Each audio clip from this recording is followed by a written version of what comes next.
ขอนอบน้อมด้วยเสียงกล่าวแด่พระพุทธเจ้าผู้ทรงรู้ผู้ทรงเห็น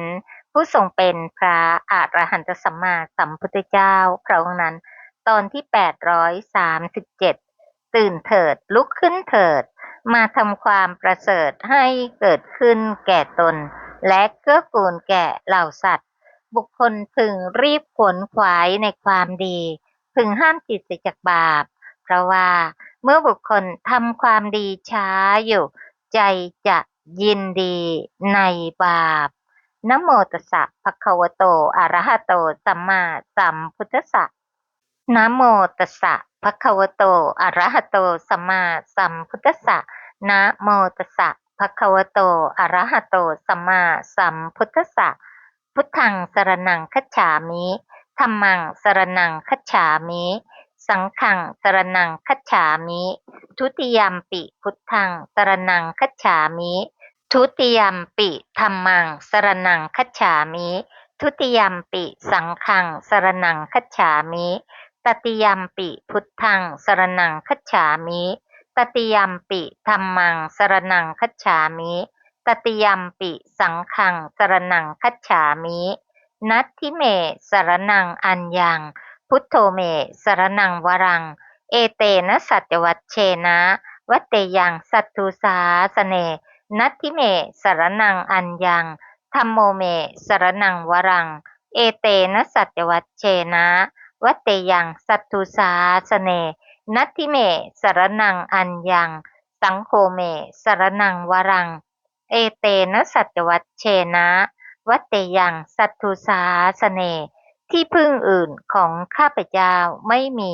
พระพุทธเจ้าเป็นที่พึ่งอันประเสริฐของข้าพเจ้าด้วยการกล่าวคำสัตย์นี้ข้าพเจ้าพึงเจริญในพระศาสนาของพระศาสดาที่พึ่งอื่นของข้าพเจ้าไม่มีพระธรรมเป็นที่พึ่งอันประเสริฐของข้าพเจ้าด้วยการกล่าวคำสัตย์นี้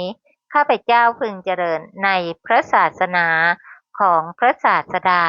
ที่พึ่งอื่นของข้าพเจ้าไม่มีพระสงฆ์เป็นที่พึ่งอันประเสริฐของข้าพเจ้าด้วยการกล่าวคำสัตย์นี้ข้าพเจ้าพึงเจริญในพระศาสนาของพระศาสดาปานาติปาตาเวรมณีสิกขาปะทังสมาธิยามิอทินาทานาเวรมณีสิกขาปะทังสมาธิยามิกาเมสุมิชฌาจาราเวรมณีสิกขาปะทังสมาธิยามิมุสาวาทาเวรมณีสิกขาปะทังสมาธิยามิปิสุนาวาจา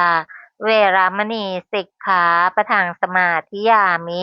พลุสวาจาเวรมณีสิกขาปะทังสมาธิยามิสัมปัปปลาปะเวรมณีสิกขาปะทังสมาธิยามิ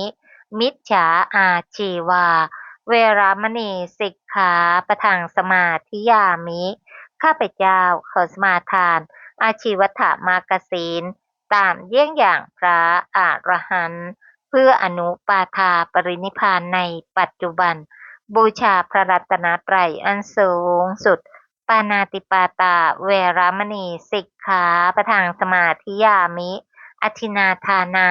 เวรมณีสิกขาปะทังสมาธิยามิอพรหมจริยาเวรมณีสิกขาปะทังสมาธิยามิมุสาวาทาเวรมณีสิกขาปะทังสมาธิยามิสุราเมรยะมัชฌัปปมาทฐานาเวรมณีสิกขาปะทังสมาธิยามิวิกาลโภชนาเวรมณีสิกขาปะทังสมาธิยามินัจจคีตวาทิตวิสุกทัสสนาเวรมณีสิกขาปะทังสมาธิยามิมาลาคันทวิเลปนะทารณะมันดนะ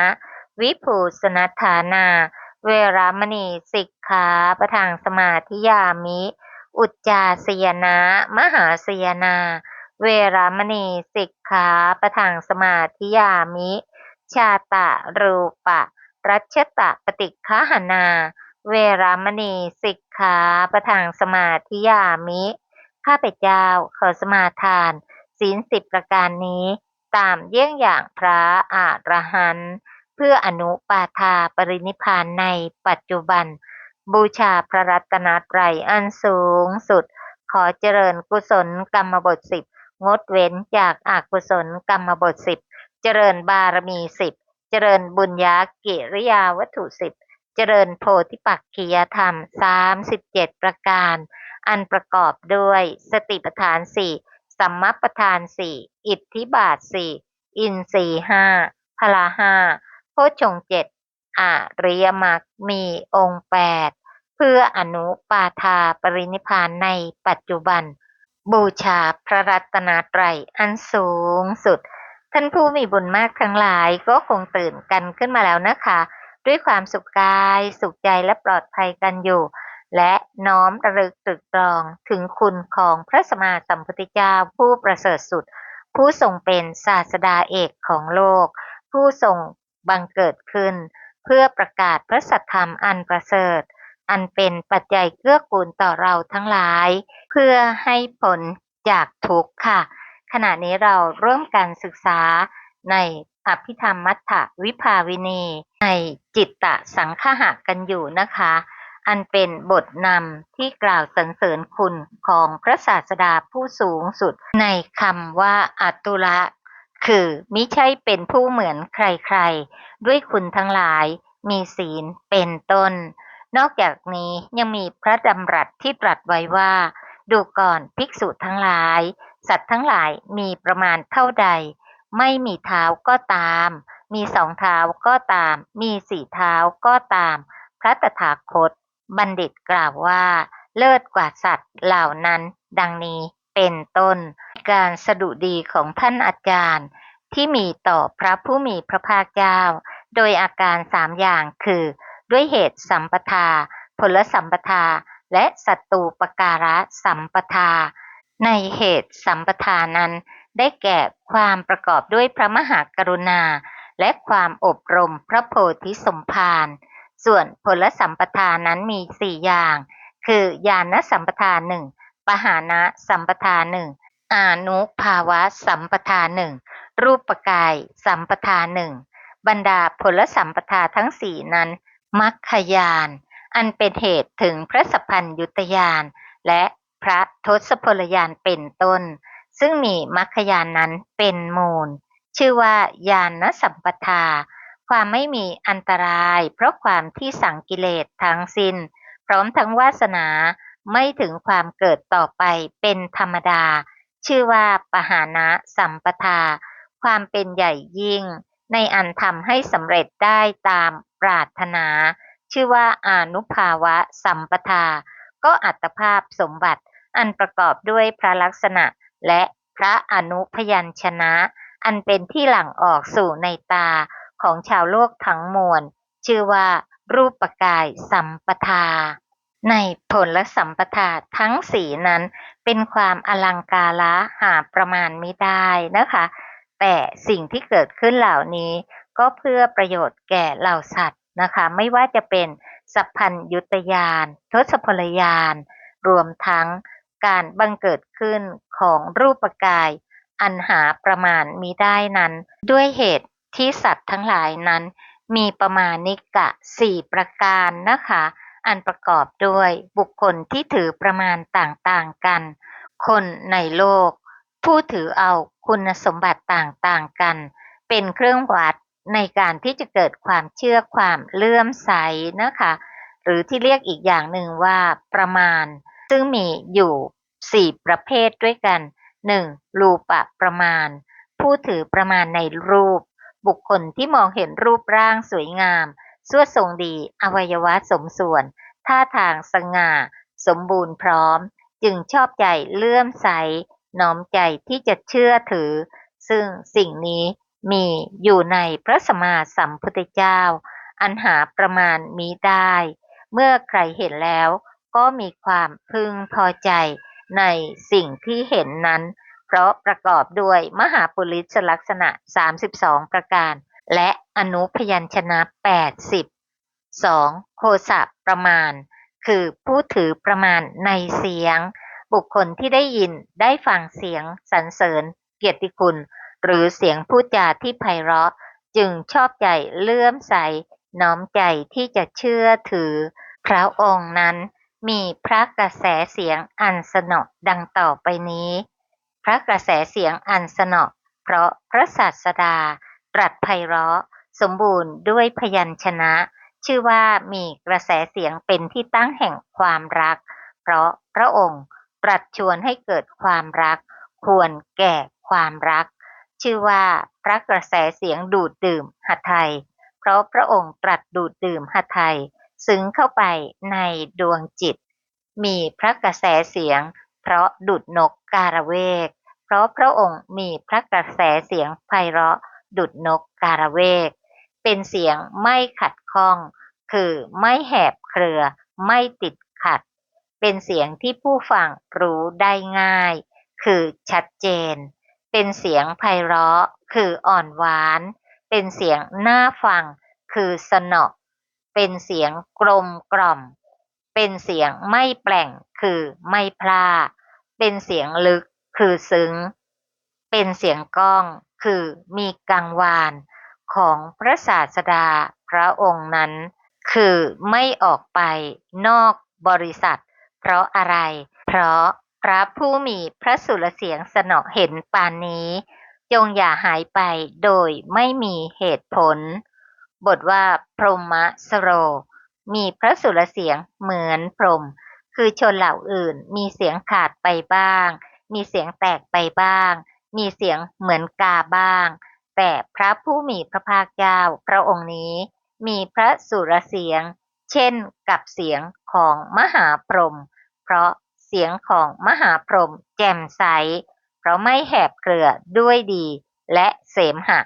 แม้กรรมที่พระองค์ทรงกระทำไว้ ก็ทำให้เป็นที่ตั้งของเสียงบริสุทธิ์ เสียงตั้งขึ้นตั้งแต่พระนาภี เพราะเป็นที่ตั้งบริสุทธิ์จึงแจ่มใส ตั้งขึ้นประกอบด้วยองค์8จากอัตถกถาขุตกนิกายมหานิเทศ อัตถกวัคคิกะ อัตถกถาสารีปุตตสุตตนิเทศที่16 ส่วนประมาณนิกะข้อที่3คือลูขประมาณ ผู้ถือประมาณในความคร่ำหรือเศร้าหมอง บุคคลที่มองเห็นสิ่งของเครื่องใช้ความเป็นอยู่ที่เศร้าหมอง เช่นจีวรคล่ำๆเป็นต้น หรือมองเห็นการกระทำคล่ำเครียดเป็นทุกขกิริยา ประพฤติเคร่งครัดเข้มงวด ขูดเกลาตน จึงชอบใจเลื่อมใสน้อมใจที่จะเชื่อถือ ซึ่งสิ่งเหล่านี้ก็มีอยู่ในพระศาสดานะคะทรงใช้จีวรที่เศร้าหมองที่สุดจากศพของนางทาสีค่ะ ส่วนข้อ4คือธรรมะประมาณ ผู้ถือประมาณในธรรมะ บุคคลที่พิจารณาด้วยปัญญา เห็นสารธรรม หรือการปฏิบัติดีปฏิบัติชอบ คือศีลสมาธิปัญญา จึงชอบใจเลื่อมใสน้อมใจที่จะเชื่อถือ ซึ่งคุณทั้งหมดเหล่านี้มีอยู่ในพระศาสดาผู้สูงสุดค่ะ ส่วนสตูปการะสัมปทามี2อย่าง คืออาสโย พระอัธยาศัย และประโยคโค พระอุตสาหะ บรรดาสตูปการะสัมปทาทั้งสองนั้น ความที่พระผู้มีพระภาคเจ้ามีพระอัธยาศัยเกื้อกูลเป็นนิจ แม้ในเหล่าสัตว์ผู้มีความผิด มีพระเทวทัตเป็นต้น และการรอคอยเวลาแก่กล้าแห่งอินทรีย์ แห่งเวนยสัตว์ ผู้มีปัญญินทรีย์ยังไม่แก่กล้า ชื่อว่าอาสยะ ก็แสดงธรรม อันจะนำสัตว์ออกจากทุกข์ทั้งปวง โดยอุบายเป็นเครื่องนำไป3อย่าง แห่งพระผู้มีพระภาคเจ้า ผู้มีพระหฤทัยมิได้เพ่งลาภสักการะเป็นต้น แก่เหล่าสัตว์อื่นจากเหล่าสัตว์ผู้มีความผิดนั้น ชื่อว่าประโยคะ ในคราวที่แล้วเราก็ได้ศึกษากันมาถึงตรงนี้นะคะ ในลำดับต่อมาบรรดาสัมปทา3อย่าง มีเหตุสัมปทาเป็นต้น ผลสัมปทา2ข้างต้น ท่านอาจารย์แสดงแล้วด้วยบทว่าสัมมาสัมพุทธังนี้ ส่วนผลสัมปทา2นอกนี้ กับสตูปการสัมปทาแสดงไว้ด้วยบทว่าอตุรังนี้ส่วนเหตุสัมปทาอันเป็นเหตุแห่งผลสัมปทาและสตูปการสัมปทานั้นท่านอาจารย์แสดงแล้วแม้ด้วยบททั้งสองโดยความเป็นบทสามารถเพราะสมบัติแห่งสัมปทาทั้งสองนั้นไม่มีโดยเว้นจากเหตุเช่นนั้นและเพราะผลสัมปทาและสตูปการสัมปทานั้นมีความเกี่ยวข้องในบุคคลทุกจำพวกในเมื่อสมบัติแห่งสัมปทาทั้งสองนั้นไม่มีความเป็นเหตุอธิบายสัทธรรมคนุตตมังท่านอาจารย์ครั้นถวายนมัสการพระรัตนตรัยนั้นซึ่งเป็นการสดุดีที่บัณฑิตสงเคราะห์ด้วยข้อกำหนดไว้3ประการเป็นประธานด้วยประการชนี้แล้วบัดนี้เมื่อจะเริ่มคำนอบน้อมพระรัตนตรัยที่เหลือจึงกล่าวคำว่าสัทธรรมคนุตตมังดังนี้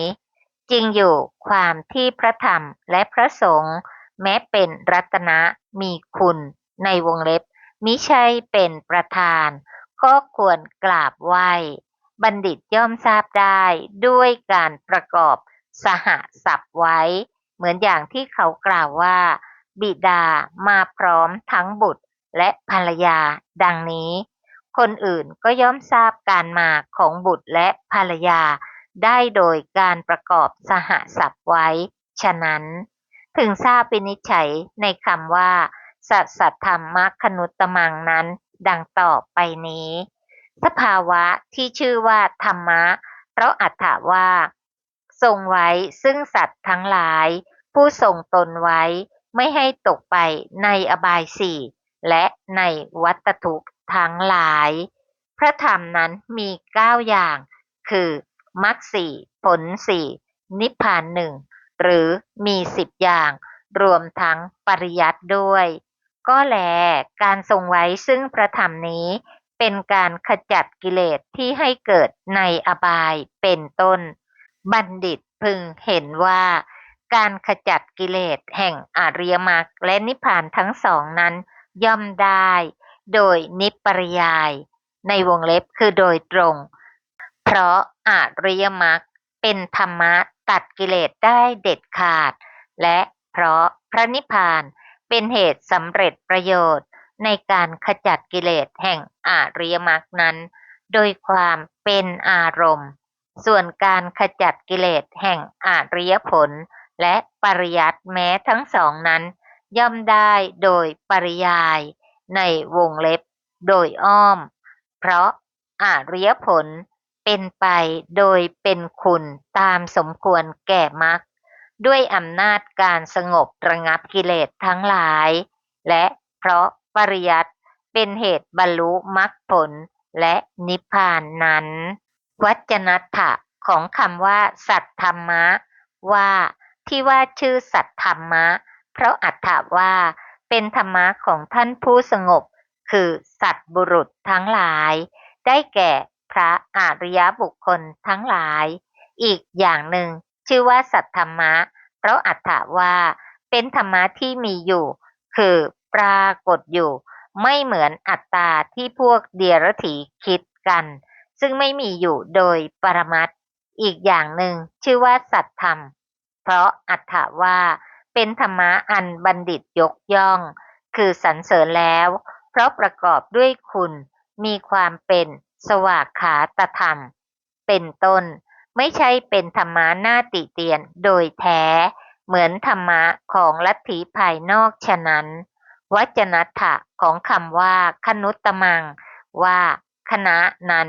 ชื่อว่าหมู่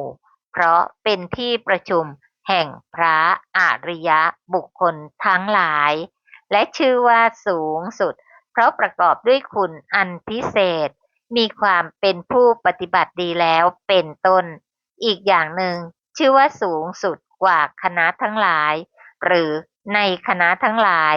คือในหมู่แห่งเทวดาและมนุษย์เป็นต้นด้วยสามารถแห่งคุณตามที่กล่าวแล้วนั้นแหละเพราะเหตุนั้นจึงชื่อว่าคนุตตมัง แปลว่า หมู่แห่งพระอริยสงฆ์อันสูงสุด พระผู้มีพระภาคเจ้าย่อมเป็นไปพร้อมด้วยพระสัทธรรมและหมู่พระอริยสงฆ์อันสูงสุด เพราะเหตุนั้นจึงชื่อว่าสสัทธรรมคนุตตมัง ขออภิวาทซึ่งพระสัมมาสัมพุทธเจ้าพระองค์นั้นพร้อมทั้งพระสัทธรรมและหมู่แห่งอริยสงฆ์อันสูงสุด อธิบายคำว่าอภิวาทคำว่าอภิวาทิยะในวงเล็บแปลว่า ขอถวายอภิวาทคือถวายบังคมแล้วโดยพิเศษ อธิบายว่า ถวายบังคมด้วยกายทวารวจีทวารและมโนทวารโดยเคารพคือโดยเอื้อเฟื้อโดยเว้นจากการไหว้ทั้งหลายมีการไหว้เพราะกลัวเพราะลาภเพราะตระกูลและเพราะอาจาระเป็นต้นบทว่าภาสิตสังแปลว่าจักกล่าวซึ่งในการถวายความนอบน้อมแด่พระศาสดาพร้อมทั้งพระธรรมและหมู่พระอริยสงฆ์นั้นไม่ได้เนื่องด้วยเหตุแห่งความกลัวหรือเพราะลาภและตระกูลทั้งหลายเป็นต้นนะคะไหว้เพราะเห็นคุณอันประเสริฐในพระรัตนตรัยอันสูงสุดคงไม่มีรัตนใดเสมอด้วยพระรัตนตรัยไม่ว่าในโลกไหนๆอันประกอบด้วยกามโลกรูปโลกและอรูปโลกเพราะพระรัตนตรัยนั้นบังเกิดขึ้นเพื่อเกื้อกูลให้เหล่าสัตว์ที่เป็นไปในโลกสามนั้นพ้นจากทุกข์ทั้งปวงค่ะด้วยการศึกษาและปฏิบัติธรรมเพื่ออนุปาทาปรินิพพานในปัจจุบัน